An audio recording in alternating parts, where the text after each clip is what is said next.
इतने सारे लोग इकट्ठा हुए हैं और मैं अकेले ही इतना तेज बोल रही हूँ। ये अच्छा लग रहा है आप लोगों को?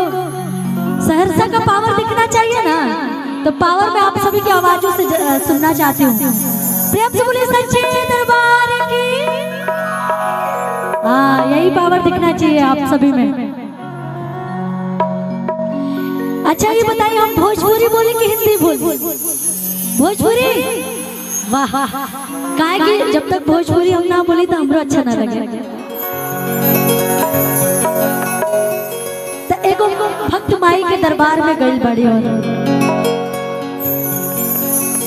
माई से बड़ी प्यार से कह तरीका कैसे कह तड़ी, बड़ी सुंदर भजन के लाइन बा।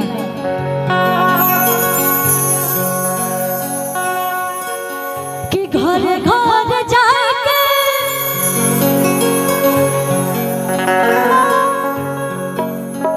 तू भोगवाला गइलो, कि घर घर जाके तू भोगवाला गइलो, हमारा नसीब नहीं चरण के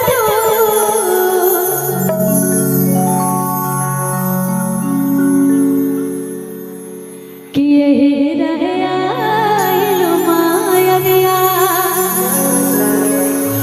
कि यही रहे आइलो मायरिया, आह हर दुआरिया आइलो भूल, कि यही रहे आइलो मायरिया।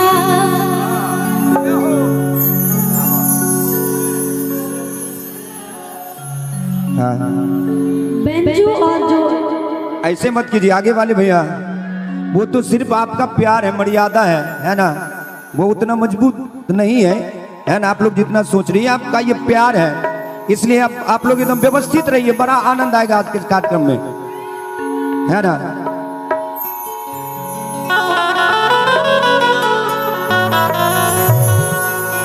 आइए भैया।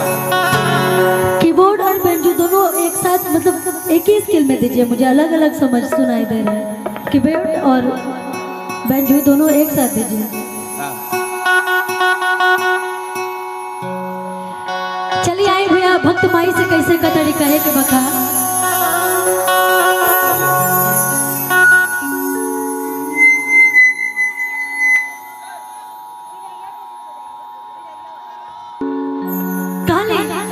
कि घरे घरे जाके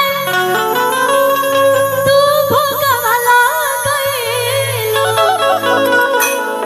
हमरो नसीब नहीं चरण के दूर, कि यही रहे आइलो मायरिया, कि यही रहे आइलो मायरिया, आ हमरो दुआरिया कि यही रहे आइलो मायरिया।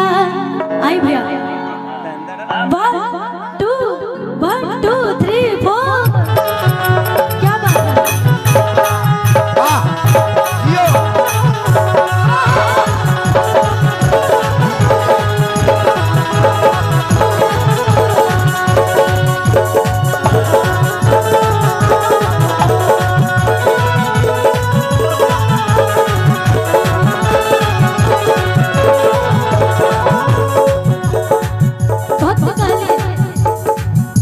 कि घरे घरे जाके तू भोगवाला गइलो, घरे घरे जाके तू भोगवाला गइलो, हमरो नसीब नहीं चरण के दूर, हमरो नसीब नहीं चरण के दूर, कि यही रहे आइलो मायरिया, यही रहे आइलो मायरिया, हमरो दुआरिया आइलो भूल, यही रहे आइलो मायरिया, हमरो दुआरिया। आशीर्वाद शंभू जी, भैया की तरफ से बहुत सारा आशीर्वाद चाहे।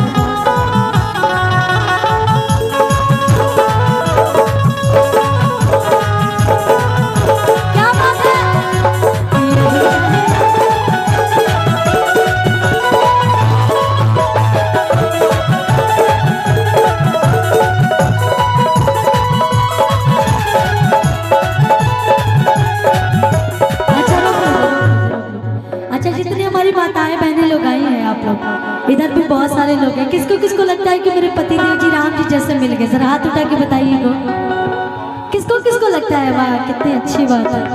आप में से किसी को नहीं लगता है कि मेरे पति देव जी राम जी जैसे मिले हैं?